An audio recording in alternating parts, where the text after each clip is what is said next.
ప్రేక్షకులకు నమస్కారం. ఈరోజు ఏప్రిల్ 29 చరిత్రలో చోటు చేసుకున్న ముఖ్యమైన సంఘటనలు తెలుసుకుందాం.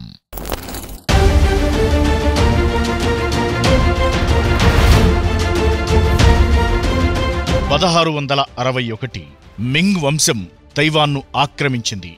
చైనా మింగ్ వంశానికి చెందిన జనరల్ కోషింగా తైవాన్ను ఆక్రమించారు.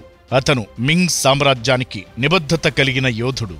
అతను డచ్ ఈస్ట్ ఇండియా కంపెనీ ఆధీనంలో ఉన్న తైవాన్పై దాడి చేసి డచ్లను తరిమికొట్టి తైవాన్ను చైనా శాసనానికి చేర్చాడు. 1789 జార్జ్ వాషింగ్టన్ అమెరికా అధ్యక్షుడిగా ప్రమాణ స్వీకారం చేశారు. జార్జ్ వాషింగ్టన్ అమెరికా తొలి అధ్యక్షుడిగా ప్రమాణ స్వీకారం చేశారు. ఇది అమెరికా ప్రజాస్వామ్య పునాదికి చిహ్నం. 1715 బ్రిటిష్ ఖగోళ శాస్త్రవేత్త జాన్ ప్లేమ్స్టీడ్ యురేనస్ గ్రహాన్ని పరిశీలించిన తొలి వ్యక్తిగా గుర్తింపు పొందారు. అయితే అప్పటికిది గ్రహమని ఆయన గ్రహించలేదు.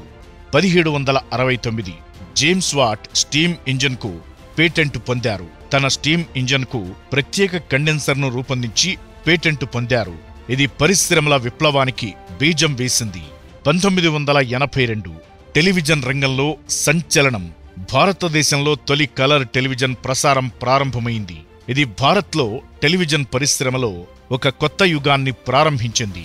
దివంగత శ్రీమతి ఇందిరాగాంధీ గారు దీనిని ప్రారంభించి దేశంలోని ప్రజలకు కొత్త విజువల్ అనుభవాన్ని అందించారు. కాలం ముందుకు సాగుతున్న చరిత్రలో కొన్ని సంఘటనలు చిరస్థాయిగా నిలిచిపోతాయి.